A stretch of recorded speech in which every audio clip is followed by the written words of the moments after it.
Hello, my name is Ralf Friedrichs. I'm an addiction recovery coach and the host of the Take Your Life Back Today show. As an addiction recovery coach, I want to share something with you. Let me be crystal clear, leave an everlasting impact upon you. Just imagine being buried alive. You're in the coffin, but you know you're not dead. You don't know how to get out of that coffin. You tried lifting the weight of the enormous, of all the dirt that's laying on the coffin, but you can't because it's just too heavy. You then tried banging on the lid to hopefully unsettle the dirt. Maybe somebody will notice and start digging their way down towards you. This is what it's like to find yourself at the lowest point of alcohol and drug addiction. You know you need help, you know you can't do it on your own, but you don't know where to turn. In reality, there are probably people standing by your grave. You just don't know that. You just think you're going to die.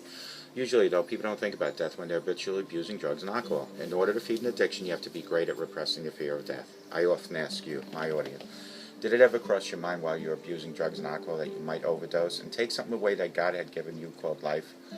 If that's not bad enough, to take your life away from the people that love and care for you most. Your mother, your father, brother, sister, husband, wife, children, even your grandchildren. With this, let me leave one last thought. Don't be like the person that I'm speaking about that went to their grave without seeking help. Instead, pick up the phone and call me at 844-405-HELP, and I promise you, I will help you take your life back, for your life is gone. Don't forget to take your slippers off at night, and when you do, stick them under your bed, not by the edge of your bed. That way in the morning you'll be forced to drop down to your knees to look for those slippers. And when you drop down to your knees, utilize that time to speak to God. I call it knee-mail, K-N-E-E-mail. It's when you speak to God and ask God for guidance and direction, for mercy and forgiveness.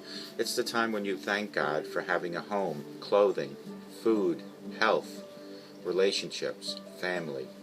Use an email each and every morning when you retrieve those slippers, and you will see the power of prayer eventually, in God's own time, will answer all single prayers that you give, because the power of prayer is stronger than any king or any ruler in the world. The power of prayer and also an email combined will get you back on track, will help you take your life back.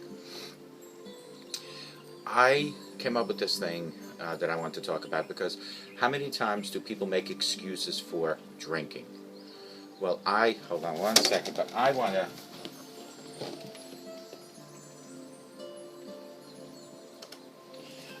to discuss 39, at least, excuses for not drinking. I keep a Rolodex of diverse excuses to make people shut up when they won't stop pressuring me to drink. From the hilarious to somber. A man holding a few alcoholic drinks. Really? Not even one, he'll say to you?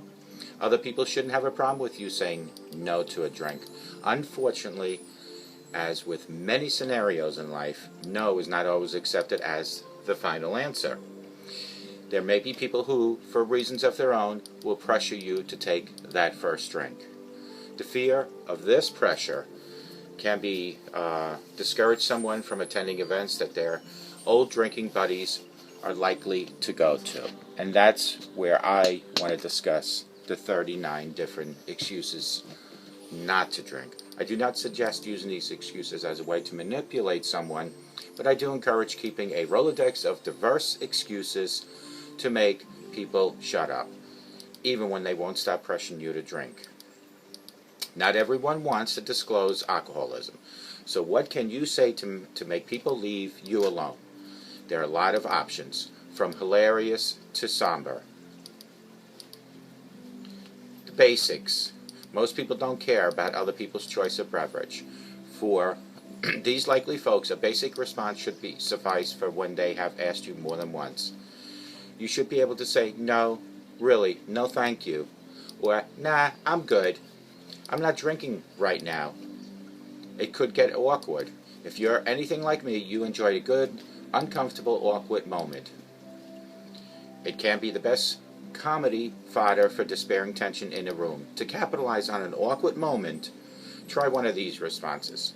Laugh loudly. Pause for a moment too long. Continue laughing. Abruptly stop laughing and solemnly declare no. Share at them in silent confusion, laugh loudly, then pat them on the back as you walk away, continuing to laugh. It gives me stomach issues. No thanks. Pause before continuing calmly. The gas produced in my intestines by alcohol is something no one should experience. Pause again and again, and with a dignified, really, it's quite horrifying, the issues I get with my stomach. Tilt your head in expiration, hashtag, it ain't any, nobody got time for that in life, to have those stomach issues, so I prefer not to drink. Try to be funny in your responses.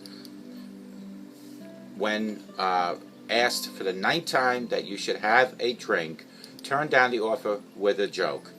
I have spilled more booze than you could ever get drunk. Yikes. Let's not risk it.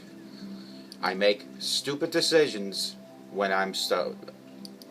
My coordination leaves a lot to be desired as it is. No need to make it even worse with drinking. I've dabbled in alcoholism and it didn't work for me, you could say. I just don't have time to end up in the drunk tank tonight. I'm allergic to booze. It causes me to break out in handcuffs. I'm an all nothing kind of person. So for today, it'll be nothing. You know how I am sober? Do you really want to see me drunk? Talk about health. Come up with excuses about health. Perhaps someone means well with their persistent check-in about whether you're sure don't want something to drink. If you want to placate their anxiety about why you're not nibbling at that drink, try a health excuse like the following. Say that you are on antibiotics. Casually mention that you had to take some medicine and can't get drunk tonight. Drinking gives me headaches, you could say. I'm allergic to alcohol. I don't feel well. No, thank you. I'm trying to lose weight. You could also use excuses that go in the line of dropping some knowledge. Maybe someone won't respond to anything subjective. In these cases, some well-balanced, placed knowledge might be the only effective deterrent to get them to stop asking you. For those instances, try one of these suggestions. While alcohol is a sedative, hypnotic in the acute intoxication for many drinkers, I experience a significant increase in sleep apnea oxygen deprivation. As such, I cannot risk it. I am of the upset who experiences vascular constriction with alcohol consumption, intensifying already debilitating migraine headaches. I won't subject myself to more pain. I am a compulsive individual. Alcohol's damaging effect on the gamma antibiotic acid neurotransmitting slows down my executive functioning, and my compulsive reactions turn into risk behavior that threatens the safety of all living things within my vicinity. That is knowledge. How about the sleigh haters? For I don't like to use the word, but when a butthole won't stop, I am full of support of well-placed and smartly executed insult to knock someone down a peg. A subtle remark can do the trick too. Plus, having a witty comeback readily takes away the emotional anger that can appear in the moment of the altercation threatening my sobriety. A note. Please practice common sense and maybe don't try these to get people violently angry. I much prefer to experience life in HD. I don't need alcohol to cover up my inadequacies. I care about myself and my family and friends too much to drink poison. Didn't you hear me the first time, I should say? You need a hobby aside from annoying me.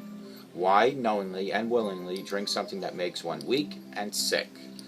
No, but I would love a glass of ice water. I find it really helps me to mind my own business. Should I order you one? If someone is invading your space and hitting on you, slash their dreams by letting them know beer goggles, no matter how strong of a prescription, would not make me attracted to you. Stop wasting your time and mine. It tastes like rancid sewer rat pee. Get out of my face with your foul rodent urine. Now be careful when you say these things, if you say these things. I wouldn't say any of them. If you say these things, it could lead to excessive insulting, even worse, violence. Connect spiritually. Maybe it's one of those nights out when you're drinking. You would have spent all night jabbering about the meaning of life and the number of stars in the sky. Don't let go of those deep conversations. If you don't want to, feel free to get spiritual with your excuse for not drinking. I gave up drinking for a while. of life that works better for me. I realize I don't fully experience intoxicating beauty of Mother Earth when I'm fogged up with being chemically intoxicated. I find myself a new higher power, and alcohol doesn't mix well. Just be honest with your responses to people. One of the suggestions above might ring true for you, but maybe you're more of a straight shooter. Whether you are dealing with someone who doesn't take BS or wants you to squash the question once and for all, there's always the option of honesty. I'm a recovering alcoholic. That would be my response, because that's the transparency I choose to go by. Let them know with your most horrifying drunk tale from the past. Maybe it'll set in their future. It will scare them out of ever asking you to drink again. I could drink, but I know the consequences, so I decide not to drink anymore. Maybe I should write down for you, I do not drink alcohol, so stop telling me to have a drink, please. This is what it is. I go by the transparency. My story helps you. My stories teach people that people can truly not only change, but can give up alcoholism. Give up alcohol when they have a disease called alcoholism. Not even one drink, because one drink could set you back to the old ways again. So those are the 39 excuses that I have come up not to drink. I don't recommend that you try any of all of them except for the spiritual ones and the honest ones. I certainly don't want to suggest you to be disrespectful for people that keep asking you. But if you politely explain to them that you have a disease called alcoholism, or you even have a drug addiction, that is the best remedy of squashing someone from asking you. And if you have to, repeat it over and over again until they stop asking you. Let today be the first day of your new life. Let today be the first of many days for you to communicate with God while you're on your knees getting those slippers. And remember, a sober today promises a better tomorrow. And if anything, call me at 844-405-HELP, and I promise you, I will help you take your life back before your life is gone. Let today be the first day. Anyone, everyone, all can change, even you, and may God bless you.